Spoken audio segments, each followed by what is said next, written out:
Assalamualaikum warahmatullahi wabarakatuh. Perkenalkan, nama saya Feni Oktaviani dengan NIM D1B018184 Agribisnis F. Di sini saya akan menjelaskan tentang rangkuman materi koperasi kelembagaan agribisnis, di mana itu merupakan UAS Koperasi Kelembagaan Agribisnis yang diampu oleh Bapak Ardian Saputra selaku dosen pengampu. Materi pertama yaitu konsep ekonomi dan koperasi. Ekonomi koperasi merupakan suatu organisasi bersama yang berasaskan kekeluargaan yang bertujuan untuk mencapai profit atau keuntungan baik untuk anggota itu sendiri dan juga untuk masyarakat umum yang ada di sekitarnya. Koperasi berasal dari bahasa Inggris cooperation yang artinya kerjasama yang terjadi antara beberapa orang untuk tujuan yang sama yang sulit dicapai secara perseorangan. Di Indonesia sendiri telah dibuat Undang-Undang Nomor 25 Tahun 1992 tentang perkoperasian. Prinsip koperasi menurut Undang-Undang Nomor 25 Tahun 1992 adalah 1. Keanggotaan bersifat sukarela dan terbuka. 2. Pengelolaan dilakukan secara demokrasi. 3. Pembagian SHU dilakukan secara adil sesuai dengan jasa usaha masing-masing anggota. 4. Pemberian balas jasa yang terbatas terhadap modal. 5. Kemandirian. 6. Pendidikan perkoperasian. 7. Kerjasama antar koperasi.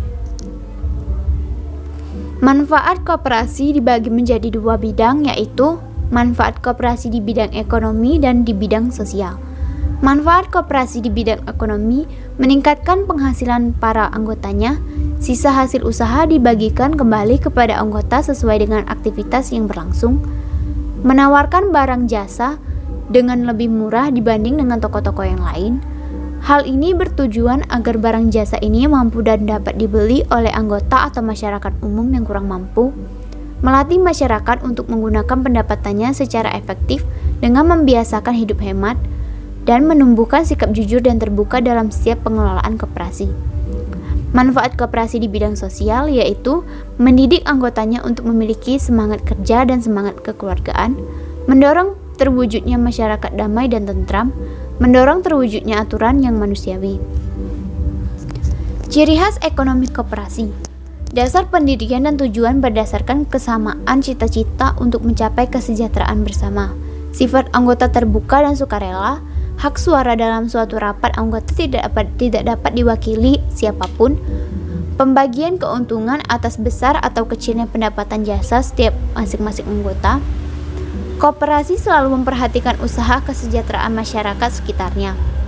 Modal koperasi diperoleh dari simpanan setiap anggotanya. Materi kedua yaitu sejarah koperasi dunia dan Indonesia. Sejarah koperasi dunia. Gerakan koperasi di dunia dimulai pada pertengahan abad 18 dan awal abad 19 di Inggris. Lembaga ini sering disebut dengan koperasi pra-industri.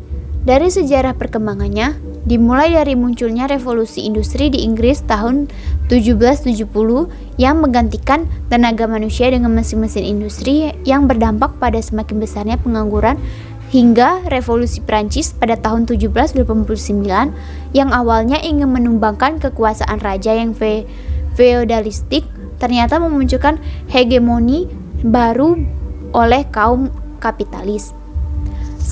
Semboyan liberté, égalité, dan fraternité, yaitu kebebasan, persamaan, dan kebersamaan yang semasa revolusi didegung-degungkan untuk mengobarkan semangat berjuang rakyat berubah tanpa sedikit pun memberi dampak perubahan pada kondisi ekonomi rakyat. Manfaat liberté atau kebebasan hanya menjadi milik mereka yang memiliki kapital untuk mengejar keuntungan sebesar-besarnya. Semangat egalite dan fraternité atau persamaan dan persaudaraan hanya menjadi milik lapisan masyarakat dengan strata sosial tinggi atau pemilik modal kapitalis. Perkembangan koperasi di Inggris.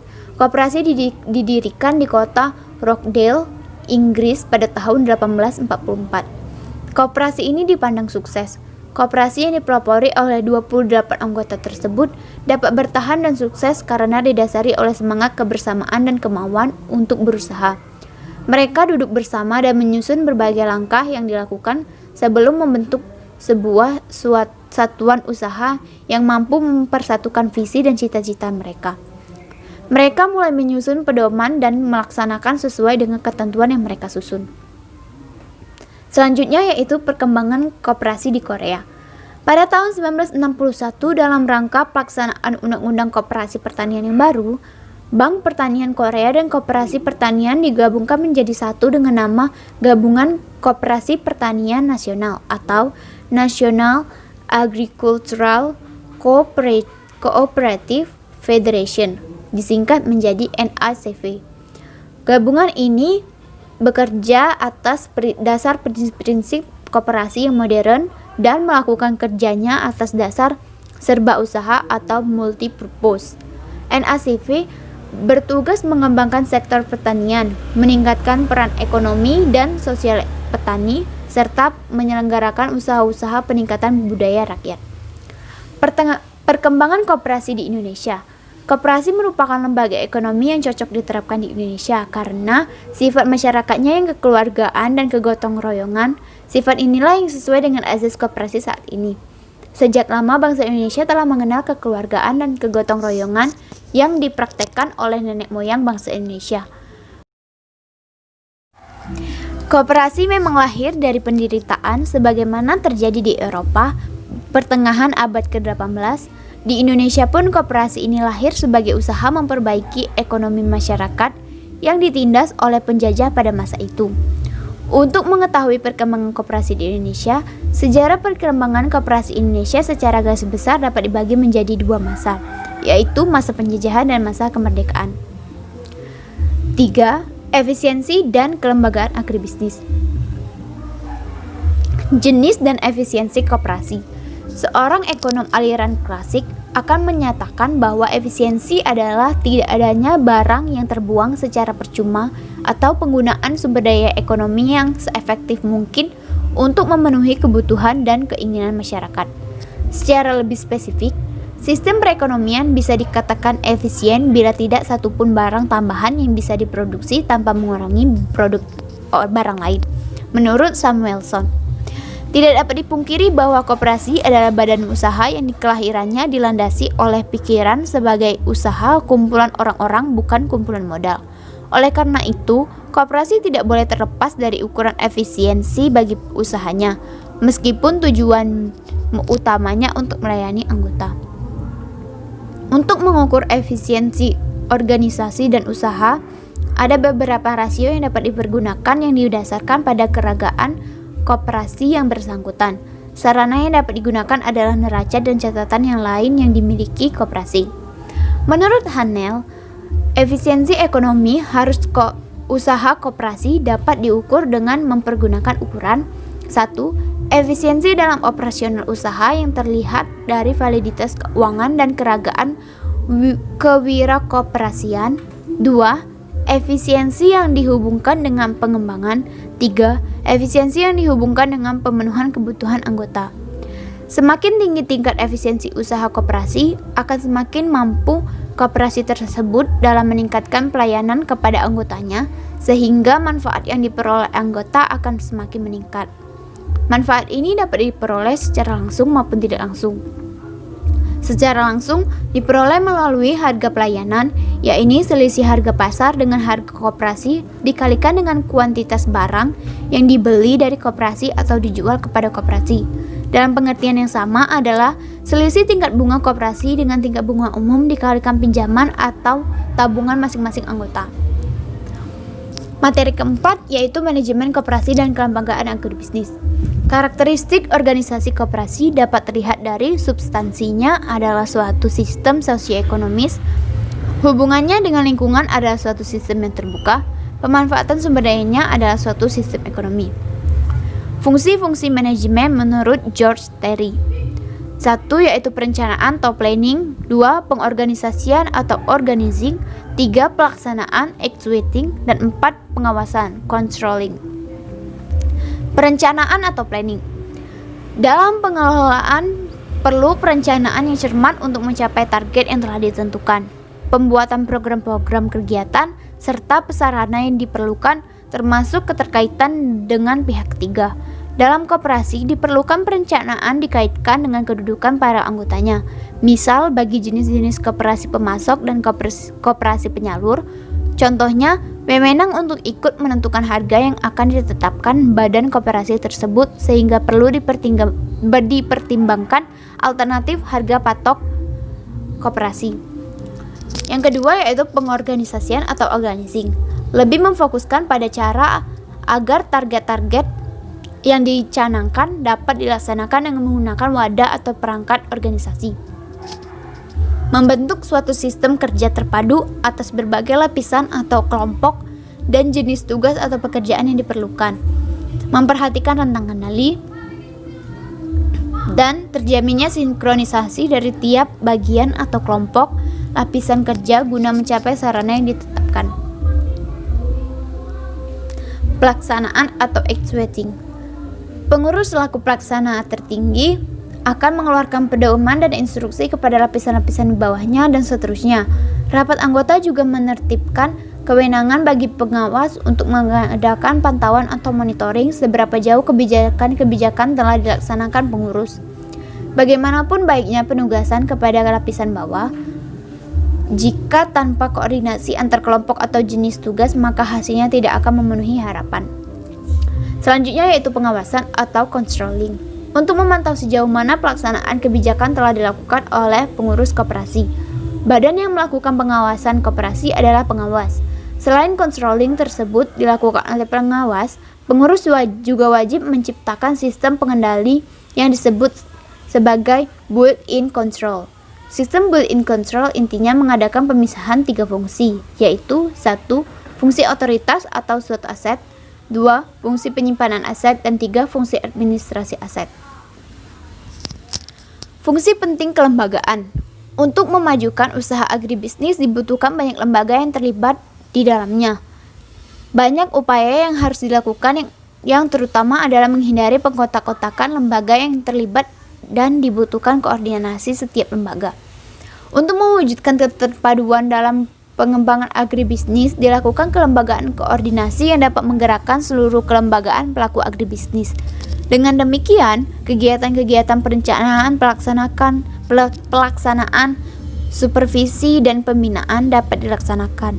Dengan begitu, kesimpulan umum yang bisa diberikan adalah kelembagaan merupakan unsur terpenting dari pencapaian kemajuan ekonomi di suatu negara. 5. Organisasi koperasi dalam sistem pasar. Skala ekonomi diperoleh dengan mengantisipasi tingkat penjualan yang cocok dengan meminimumkan skala efisien. Bargaining positif di pasar ditempuh agar dalam persaingan pasar bisa dipertahankan harga jumlah barang dengan memperhatikan gerak pada para pesaingnya. Agar perusahaan mampu bersaing, perusahaan harus melakukan orientasi pasar agar mampu unggul bersaing di dalam persaingan pasar. Keunggulan tersebut dimiliki organisasi koperasi karena beberapa hal diantaranya. 1. Mencapai skala ekonomi dengan mengatur tingkat volume produksi bersama. 2. Mengkoordinasi biaya transaksi. 3. Mengadakan kesepakatan harga jual produk demi menarik konsumen dalam hal posisi koperasi di pasar.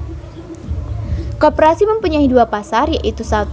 Pasar internal market dan 2. External market. Di mana internal market yaitu arah penyaluran barang koperasi ditunjukkan kepada anggota-anggota, sedangkan external market adalah pasar yang ditunjukkan di luar anggota atau untuk umum. Meskipun banyak peluang, di sisi lain masih terdapat kelemahan-kelemahan. Struktur pasar koperasi kurang mendukung kewirausahaan koperasi, tidak dapat memperoleh benefit material sebanyak yang bisa diterima apabila ia bekerja di non-koperasi. 3. Anggota sebetulnya sangat produktif hingga bisa jadi pesaing bagi koperasi. 4. Koperasi dapat memperhitungkan untung ruginya, sedangkan penanaman modal dalam perusahaan non-koperasi akan mendapatkan wewenang dalam pengelolaan perusahaan sesuai dengan nilai sahamnya. Koperasi masuk dalam rantai tata niaga teori usaha-usaha organisasi koperasi bisa dikaitkan dengan sistem pasar yang berlaku umum, yang dibedakan berdasarkan produsen, konsumen, dan pedagang sebagai perantara dari pedagang ke konsumen. 6. Kemitraan usaha dalam agribisnis. Kemitraan dalam agribisnis. Kemitraan merupakan jalinan kerjasama antara berbagai pelaku agribisnis, mulai dari tingkat produksi sampai dengan tingkat pemasaran, menurut Elizabeth. Menurut Hafsa, kemitraan merupakan suatu strategi bisnis yang dilakukan oleh dua pihak atau lebih dalam jangka waktu tertentu untuk meraih keuntungan bersama dengan prinsip saling menguntungkan dan membesarkan. Menurut Undang-Undang Nomor 9 Tahun 1995 dan PP Nomor 44 Tahun 1997, kemitraan adalah kerjasama usaha antar usaha kecil dengan usaha menengah atau dengan usaha besar, disertai pembinaan dan pengembangan oleh usaha menengah atau usaha besar dengan memperhatikan prinsip saling memerlukan, saling memperkuat, dan saling menguntungkan. Azas kemitraan: persamaan, kedudukan, keselarasan, dan peningkatan keterampilan kelompok mitra oleh perusahaan mitra melalui perwujudan sinergi kemitraan yang 1. Saling memerlukan dalam arti perusahaan mitra memerlukan pasokan bahan baku dan kelompok mitra memerlukan penampungan hasil dan pembimbingan. 2. Saling memperkuat dalam arti baik kelompok mitra merupakan perusahaan mitra, sama-sama memperhatikan tanggung jawab moral dan etika bisnis. 3. Saling menguntungkan, baik kelompok mitra maupun perusahaan mitra memperoleh peningkatan pendapatan dan kesinambungan usaha. Dasar kemitraan adalah kebutuhan yang dirasakan oleh pihak yang akan bermitra, adanya persoalan internal dan eksternal yang dihadapi dalam mengembangkan agribisnis, dan kegiatan yang dilaksanakan akan memberikan manfaat yang nyata bagi pihak yang bermitra. Unsur-unsur kemitraan: 1. Kerjasama usaha didasari oleh kesejajaran, kedudukan, dan derajat yang sama bagi kedua belah pihak yang bermitra. Usaha besar atau menengah dapat bekerja sama yang saling menguntungkan dengan pelaku ekonomi lainnya, yaitu usaha kecil, untuk mencapai kesejahteraan bersama. 3. Pembinaan dan pengembangan oleh usaha besar atau menengah terhadap usaha kecil berupa pembinaan mutu produksi, peningkatan SDM, dan sebagainya. 4. Prinsip saling memerlukan, memperkuat, dan menguntungkan yang akan terjalin karena para mitra akan mengenal keunggulan dan kelemahan masing-masing mitra. Tujuan dari kemitraan: 1. Mengembangkan pembangunan yang mandiri dan berkelanjutan dengan landasan dan struktur perekonomian yang tangguh dan keadilan dengan ekonomi rakyat sebagai tulang punggung utama. Meningkatkan pendapatan usaha kecil dan masyarakat, meningkatkan nilai tambah dan pemberdayaan masyarakat dari usaha kecil. 3. Menjalin kerjasama yang harmonis antara usaha besar dan usaha kecil sehingga diperoleh manfaat dalam bentuk transfer teknologi, distribusi, dan kepemilikan. Pola kemitraan: 1. Pola inti plasma. Hubungan antara usaha kecil dan menengah atau usaha besar, di mana dalam hal ini usaha kecil adalah sebagai plasma, sedangkan usaha besar atau menengah sebagai inti membina dan mengembangkan usaha kecil sehingga menjadi plasma. Kedua, yaitu pola subkontrak.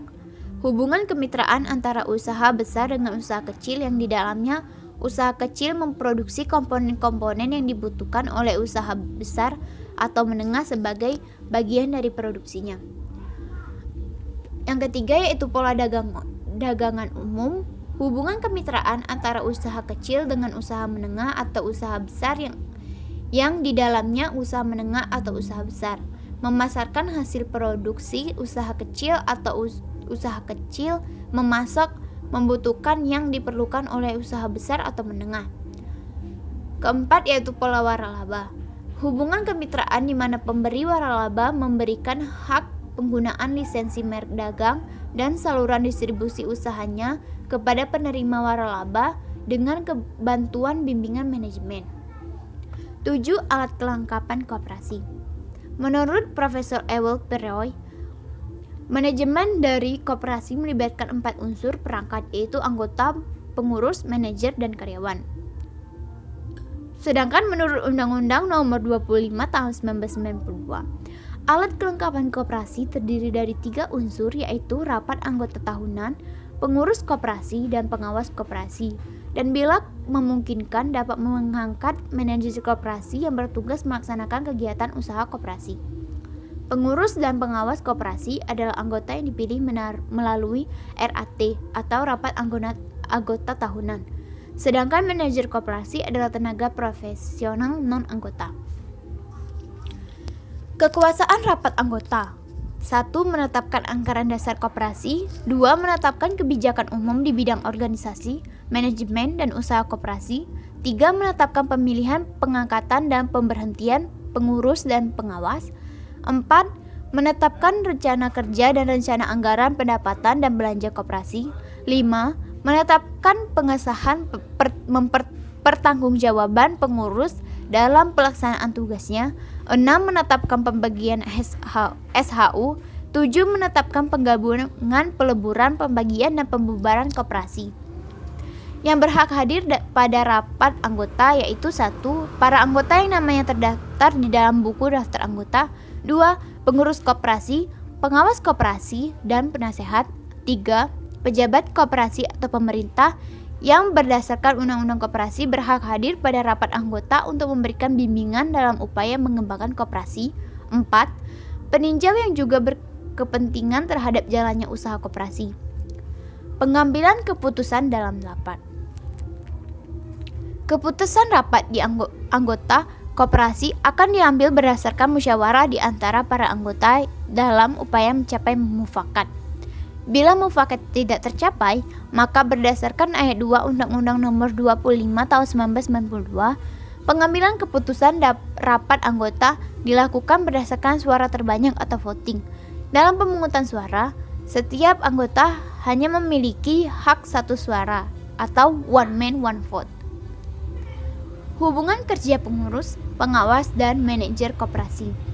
Pengurus adalah pelaksana usaha koperasi yang bertanggung jawab kepada rapat anggota. Pengawas adalah orang yang mengadakan pengawasan terhadap kebijakan pengurus dan dapat diberi saran-saran demi kemajuan ekonomi. Manajer adalah orang yang diberi wewenang dan kuasa untuk mengelola dan melaksanakan pekerjaan sehari-hari dan bertanggung jawab kepada pengaruh koperasi. Hubungan kerja antara pengurus dan pengawas merupakan hubungan konsultatif secara timbal balik. Hubungan pengawas dan manajer sifatnya koordinatif, sehingga pengawas tidak boleh langsung memeriksa tugas manajer dan karyawan bawahannya, kecuali dengan persetujuan pengurus. Selanjutnya yaitu organisasi koperasi. Pengertian organisasi koperasi. Organisasi koperasi adalah suatu cara atau sistem hubungan kerja sama antara orang-orang yang mempunyai kepentingan yang sama, yang bermaksud mencapai tujuan yang ditetapkan bersama-sama dalam suatu wadah koperasi. Sebagai organisasi koperasi mempunyai tujuan organisasi yang merupakan kumpulan dari tujuan-tujuan individu dari anggotanya. Jadi, tujuan koperasi sedapat mungkin harus mengacu dan memperjuangkan pemuasan tujuan individu anggotanya. Dalam operasionalnya harus sinkron. Sebagai organisasi koperasi yang bergerak di bidang usaha, guna memuaskan kepentingan anggotanya, koperasi mempunyai 5 persyaratan yang harus dipenuhi. 1. Adanya orang atau subjek hukum pendukung hak dan kewajiban. 2. Adanya pengelolaan, pengurus, direksi. 3. Adanya harta kekayaan yang terpisah atau equity. 4. Adanya kegiatan. Dan 5. Adanya aturan main berdasarkan prinsip koperasi. Struktur organisasi koperasi. Struktur organisasi koperasi dibentuk sedemikian rupa sesuai dengan ideologi dan strategi pengembangan untuk memperoleh strategic competitiveness, sehingga setiap koperasi boleh jadi mempunyai bentuk yang berbeda secara fungsional karena menyesuaikan dalam strategi yang sedang dikembangkan, tetapi secara basic ideologi terutama terkait dengan perangkat organisasi koperasi akan menunjukkan kesamaan.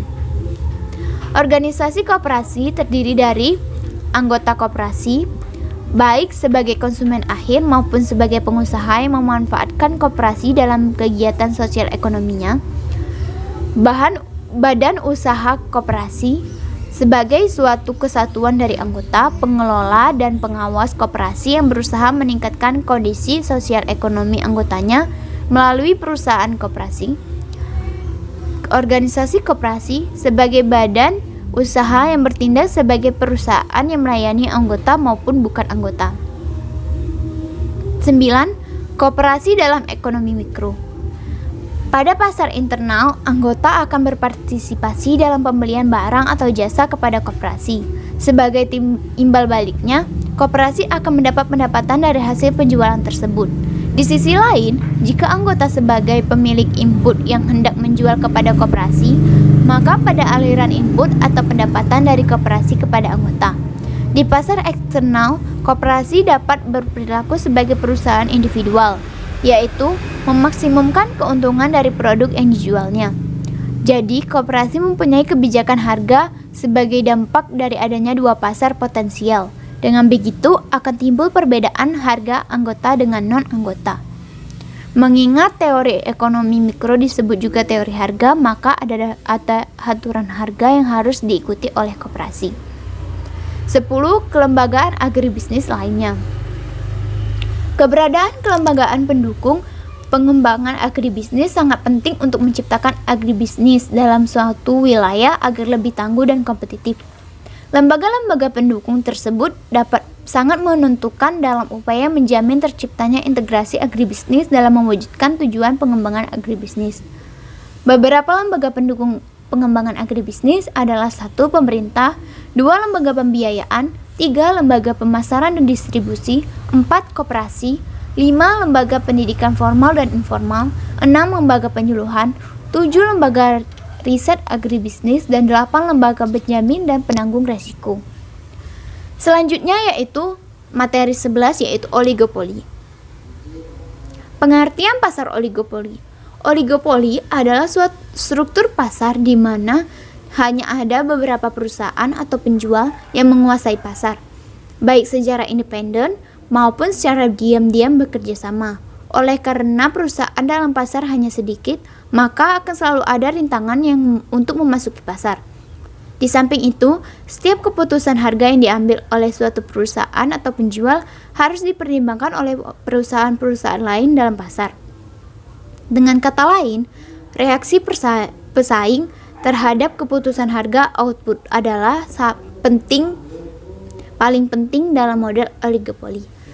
Banyak koperasi di pasar-pasar lokal yang berintegrasi vertikal atau pasar-pasar yang lebih besar di mana perusahaan-perusahaan yang telah mapan masih sangat terbatas. Hal ini menunjukkan bahwa koperasi telah berada di struktur pasar oligopoli, yaitu struktur pasar hanya dengan beberapa penjual atau perusahaan yang menyebabkan kegiatan penjual perusahaan yang satu mempunyai peranan penting bagi penjual atau perusahaan yang lain. Materi ke-12 yaitu teori biaya transaksi. Teori ekonomi biaya transaksi merupakan teori ekonomi yang menganalisa sejumlah alasan mengenai eksistensi perusahaan serta batasan-batasannya dalam konteks di mana pasar dan organisasi dipertimbangkan sebagai alternatif bagi mekanisme aturan pertukaran. Teori biaya transaksi atau transaction cost theory menurut penjelasan Oliver E. Williams yang concern atau peduli pada biaya transaksi menyimpulkan bahwa transaksi adalah pertukaran barang atau jasa antara orang dalam berbagai batasan. Pada proses pertukaran, sumber-sumber menurut pendapat penganut teori biaya transaksi ternyata terdapat sejumlah faktor penting penciptaan dan pengembangan struktur organisasi, yaitu biaya-biaya keseluruhan dari sebuah rantai perekonomian. 13. Laporan keuangan koperasi. Di Indonesia, prinsip koperasi telah dicantumkan dalam Undang-Undang Nomor 25 Tahun 1992 dan Undang-Undang Nomor 12 Tahun 1969. Secara garis besar, berikut ini adalah prinsip yang digunakan oleh semua koperasi yang ada di Indonesia. 1. Pengelolaan dilakukan secara demokratis. 2. Keanggotaan bersifat sukarela dan terbuka. 3. Kemandirian. 4. Pemberian balas jasa terbatas pada modal. 5. Pembagian sisa usaha hasil usaha dilakukan secara adil sesuai dengan besarnya jasa usaha setiap anggota. Laporan keuangan koperasi meliputi neraca, laporan pembayaran peminjaman dan bunga, laporan peminjaman, laporan simpanan, dan perhitungan sisa hasil usaha. Sekian materi yang dapat saya sampaikan. Maaf bila ada salah-salah kata. Saya akhiri.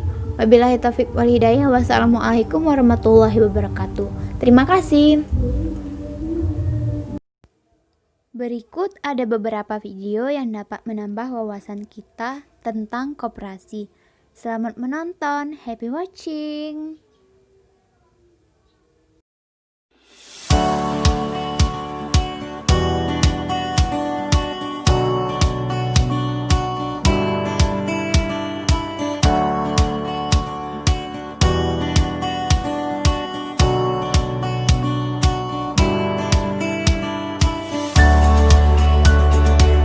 Selamat siang Pak, Bu. Ada apa? Kelihatannya kok bingung begitu? Iya Mbak, kami baru selesai panen. Tapi kami bingung bagaimana mengangkutnya ke pasar dan menjual kemana. Bahkan biaya perawatannya aja belum ketutup dan masih berurusan juga ke tengkulak. Apa setiap panen selalu merugi? Ya tidak atuh, kalau harga pasar sedang bagus, kita pasti untung. Bahkan bisa membeli alat-alat bertani. Selama ini kalau hasil panen dibawa kemana? Dijual sendiri atau ada yang menjualkan? Ada yang jual sendiri-sendiri, ada juga yang diambil dari petani. Dan biasanya sewa mobil bak terbuka. Kenapa sewa mobilnya tidak sama-sama? Ya nggak mungkin lah sama-sama, jadwalnya beda, tujuannya juga beda-beda. Begini, kalau misalnya harga sewanya itu Rp200.000, kalau dibagi beberapa orang kan bisa lebih murah. Mungkin tidak sekaligus dan tujuannya berbeda. Tapi kalau satu arah kan bisa sambil lewat. Begitupun untuk keperluan lain, beli pupuk misalnya. Dengan bersama-sama ongkos lebih murah dan kalau beli dalam jumlah besar bisa dapat potongan harga. Tapi susah Mbak, kalau sama-sama begitu kan jumlahnya tidak sama. Tokonya pun kita sudah punya langganan sendiri-sendiri. Ada berapa banyak toko perlengkapan pertanian di sini? Tidak banyak kan Pak? Kita bisa memilih harga yang bersaing.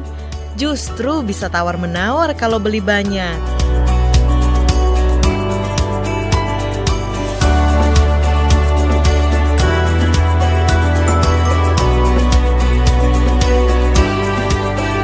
Kalau saya boleh usul nih, sisa uangnya kan bisa disimpan. Nanti kalau sudah cukup terkumpul, bisa saja dibelikan alat pertanian seperti traktor misalnya. Jadi kan tidak perlu sewa lagi. Nanti diatur saja siapa yang bisa mencatat kegiatan bapak-bapak ini. Wah, menarik juga nih. Bagaimana caranya? Kita hitung sama-sama ya. Tiap kali mengangkut panen harus mengeluarkan uang Rp200.000 sekali berangkat.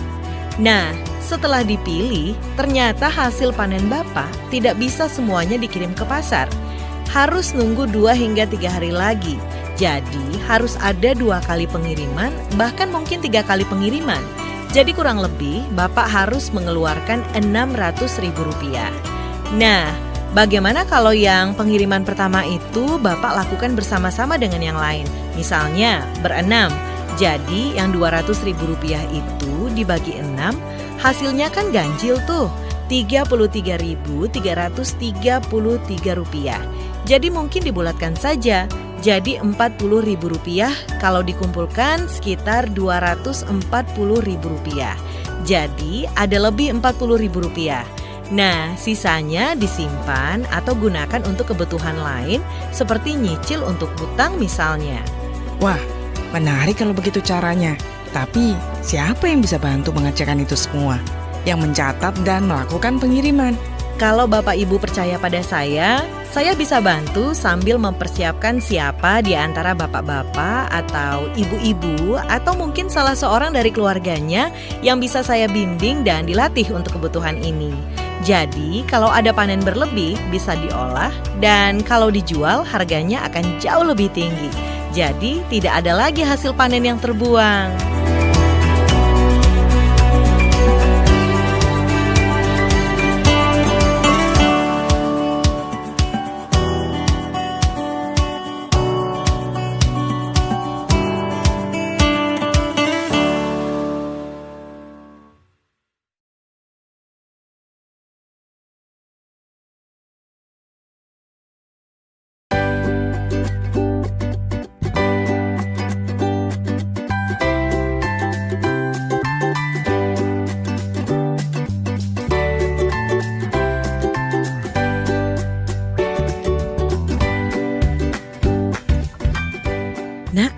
Ibu mau ke koperasi dulu ya? Ibu ke koperasi melulu. Emang koperasi itu apa, Bu? Koperasi itu adalah sekumpulan orang yang memiliki kepentingan bersama, baik itu ekonomi, sosial, dan budaya. Nah, untuk memenuhi kebutuhan ekonomi anggotanya, maka mereka membentuk sebuah usaha bersama yang bisa juga disebut perusahaan koperasi yang dikendalikan secara bersama pula. Sama nggak, Bu, dengan PT ini, PT itu? Jelas beda, Nak, terutama dari prinsip dan nilai-nilainya. Dan itu berlaku di seluruh dunia, yaitu voluntary and open membership atau sukarela dan terbuka, democratic member control atau anggota mengawasi secara demokrasi, member economic participation atau partisipasi ekonomi anggota, autonomy and independence atau otonom dan independen, education, training and information atau pendidikan, pelatihan dan informasi, cooperation among cooperatives atau kerjasama antar koperasi, concern for the community atau peduli pada komunitas dan lingkungan. Kemudian nilai-nilainya adalah menolong diri sendiri, bertanggung jawab, demokrasi, persamaan, keadilan, dan solidaritas. Dalam tradisi dari para pendirinya, anggota koperasi percaya pada nilai-nilai etik dari kejujuran, keterbukaan, tanggung jawab sosial, dan peduli sesama. Di Indonesia sama tidak, Bu? Pada intinya sih sama. Sebenarnya prinsip koperasi Indonesia sudah lebih dulu dikonsepkan karena yang ditetapkan ICA atau International Cooperative Alliance pada tahun 1995. Sedangkan Undang-Undang Nomor 25 itu tahun 1992. Simak ya, Nak. 1. Keanggotaan bersifat sukarela dan terbuka. 2. Pengelolaan dilaksanakan secara demokratis. 3. Pembagian sisa hasil usaha dilakukan secara adil dan merata sebanding dengan besarnya jasa usaha masing-masing anggota. 4. Pemberian balas jasa yang terbatas terhadap modal. 5. Kemandirian. Dalam mengembangkan koperasi, maka koperasi melaksanakan pula prinsip koperasi sebagai berikut. 6. Pendidikan perkoperasian. 7. Kerjasama antar koperasi. Hampir sama kan? Tapi karena koperasi itu punya jati diri, jadi koperasi punya karakteristik tersendiri. Ini dia. Pemilik adalah anggota sekaligus juga pelanggan. Kekuasaan tertinggi berada pada rapat anggota. Satu anggota adalah satu suara. Organisasi diurus secara demokratis. Tujuan yang ingin dicapai mensejahterakan anggota atau member promotion. Keuntungan dibagi berdasarkan besarnya jasa masing-masing anggota kepada koperasi. Koperasi merupakan sekumpulan orang atau badan hukum yang berusaha mensejahterakan anggota dan masyarakat. Koperasi merupakan alat perjuangan ekonomi. Koperasi merupakan sistem ekonomi. Unit usaha diadakan dengan orientasi melayani anggota. Tata laksana bersifat terbuka bagi seluruh anggota. Terus, koperasi itu apa cuma untuk simpan pinjam aja, Bu? Di Indonesia dibedakan menjadi 5 jenis, yaitu konsumen, produsen, pemasaran, jasa, dan simpan pinjam. Tapi secara umum bisa bergerak dalam bidang apapun. Wah, klub sepak bola aku bisa dong, Bu. Ya bisa dong. Ibu mau ke koperasi dulu ya, Nak? Nanti kita teruskan lagi ceritanya. Yah, Ibu. Janji ya, nanti diteruskan.